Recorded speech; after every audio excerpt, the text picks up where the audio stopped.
this video, I would like to show you some trilling exercises that can help you fine-tune your technique.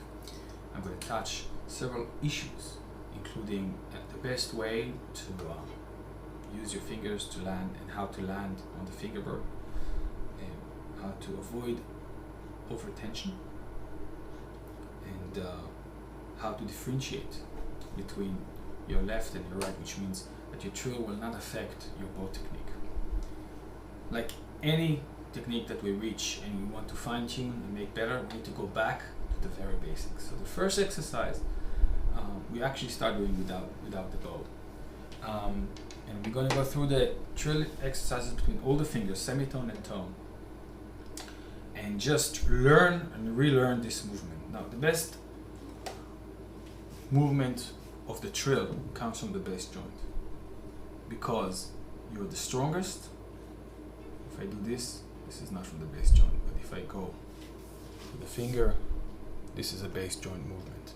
Especially this is important from the fourth finger, because if I'm doing this, this is a very high movement, and if I'm doing this, as many people do, it creates a huge amount of tension because this is far away.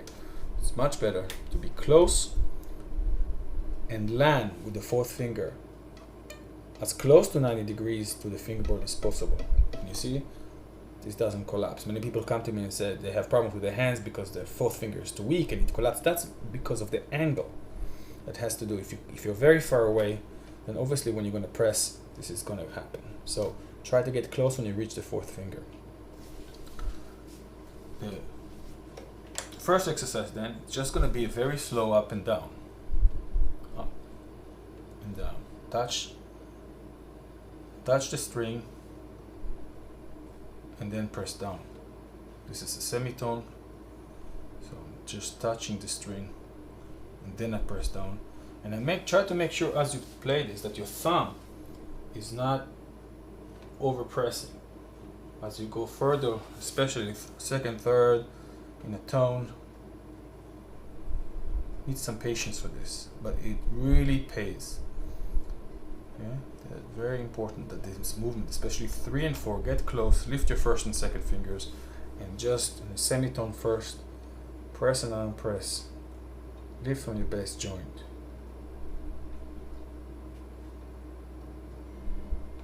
Okay.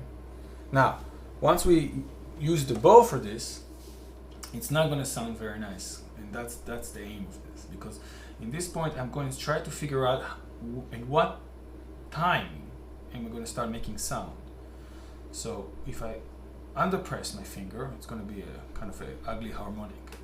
But once I get through that, I start making the sound that I want. And you find out that most of the time you don't need to press as hard to make that sound. And this is a key element in playing a good, free, controlled trill, is that you don't fight against yourself by pressing too hard, and then you can't do it really fast, and then this whole like go through the downhill pain and trill which is too tense, especially. So as we play, it's just going to go through that hissing moment, and once you hear it, you know you're doing it right.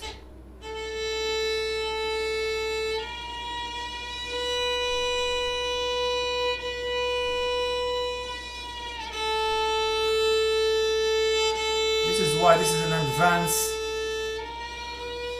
exercise, because you need to go through this to really discover the point where your sound is created by the touch. Keep your bass joints. Make sure that you don't overpress.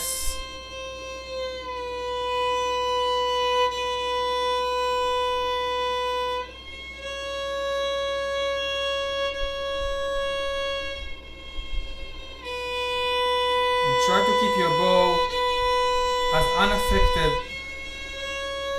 as possible. Okay, that's enough. Okay, it's for everybody. So the next exercise is a little bit more humane. And we're going to start progressing towards the trill that we want to hear. And this is just playing a fast mordent, just one time, one touch.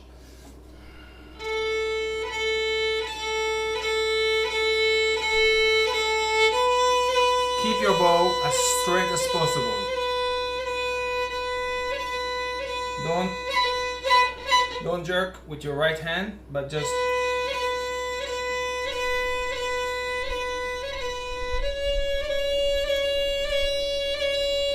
as you progress with the fingers,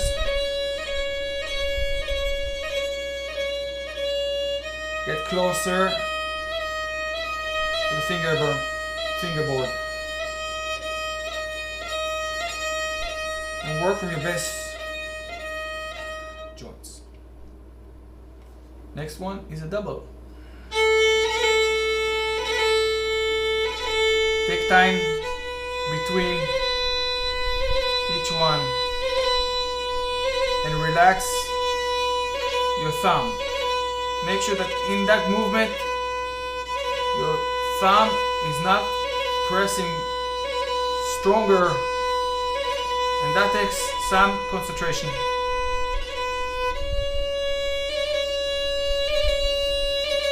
You can go to 3 and 4, but you know, this is basically the same idea. So in this exercise, we need to consider that more than just touching the string and lifting the finger, but also what is happening in the whole hand. Overpressing your thumb or lifting your finger up is going to basically tense the entire hand and produce less than desirable results. The second exercise is about learning to speed up your trill gradually and without changing your bow speed. This is very, very important, and without becoming more tense with your thumb, left thumb, and the entire hand. So we go from quavers to triplets to semi-quavers to sextolas to 8 and to a full trill, and the entire time we keep a very, very steady bow and a very soft hand, light touch.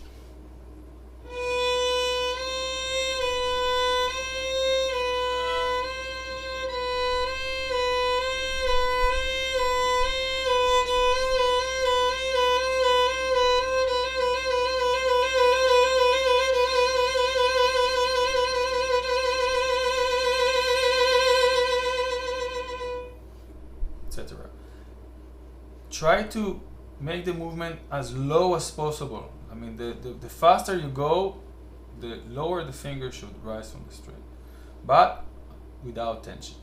Let me repeat this again, without tension. You can also do this transition in the middle of the bow. It's a little bit harder, but then you don't need to kind of cut and start again. If you have problems with this, then stop between them. So make a stop, even start making the triplet, stop,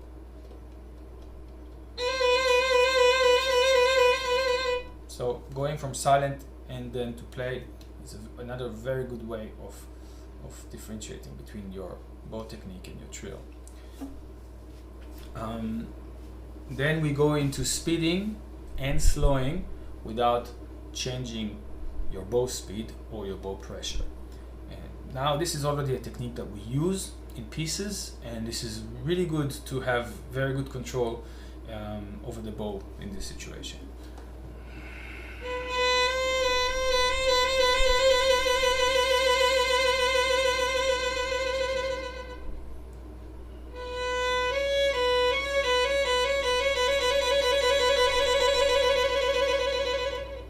Slowing it down, which is a harder technique to do.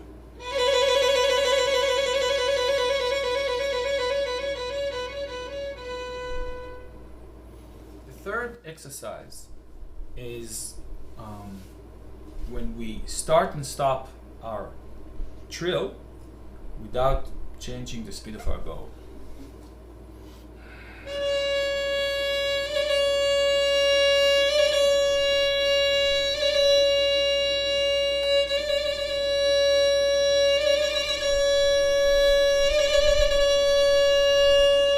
Or start stopping the bow without changing the speed of our trill.